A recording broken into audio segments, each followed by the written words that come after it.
Frost. 33. My word to you when you get hitched is never to burn bridges with people that were there for you before the union, because some situations will remind you of the importance of having them around. This is me right now as I sit in the living room looking the walls that once made me feel safe. Somewhere along the way I just pushed people that were once close to me away. I didn't do this intentionally. It started with not checking up, the visits reducing, and then waking up months later realizing that I haven't spoken to them in such a long time. I felt guilty at first, but then that guilt faded away and was replaced with the fact that we were all grown and couldn't check up on each other. Now here I am with no one to call except Mhlangani. He calls me and tells me that he is outside. I drop the call after telling him to come in so that he can help with my bags. I start dragging the cases outside and he starts taking them to the car outside. Another day I would have carried my most expensive cookware, crockery and cutlery, but at this point I just want my peace and it goes beyond that. When done, I look at the house one last time before asking him to drive off. "Are you okay?" he asks after a few minutes of silence. I will be. I am alive and that is all that matters. It's darkest before dawn, remember. I nod my head, not sure I have enough strength to respond right now. We drive for close to 20 minutes in silence. When I called him earlier telling him I was moving out and needed to go to a lodge to stay for a few days whilst looking for a house, he told me he knew a place that was vacant. What I didn't realize was that the vacant place was a cottage in his yard. "Really?" I ask. He laughs.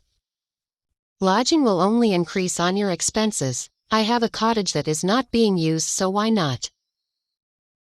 "But." "No buts," he says as we walk inside.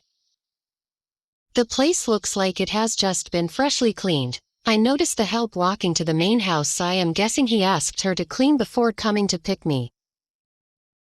"All meals will be cooked in the main house. You can either eat from there or from here, that will be up to you." He pauses. "You have DSTV and Netflix, hot water and a few supplies in the pantry. But if you need anything, don't hesitate to tell me." I wrap my hands around him gratefully. "Thank you, Mhlangani." "I got you," he says, holding me. "Now get some rest. I am sure you need it." I shake my head. I slept enough. I just need to pass through work and drop my resignation letter. He opens his eyes widely.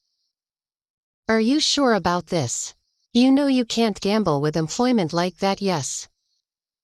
"I am sure. I am done, Mhlangani. This is a new chapter and I am not about to dwell on the old." He raises an eyebrow, looking at me almost suspiciously. "What?" "Nothing," he says, shaking his head. "Okay, I will let you go and see your boss, but my advice is that don't resign now. How about you give it a week or so? Then I shouldn't even be going there in the first place," I say with a smile. "What would you like to do then?" I sigh deeply. I don't remember the last time I dipped my body in water. There is a pool at the back of Mhlangani's house and I want to utilize that. "I would really love to swim," I say with a smile. "All the best. I have some work to do. In case you want anything, I will be in the house." "All right."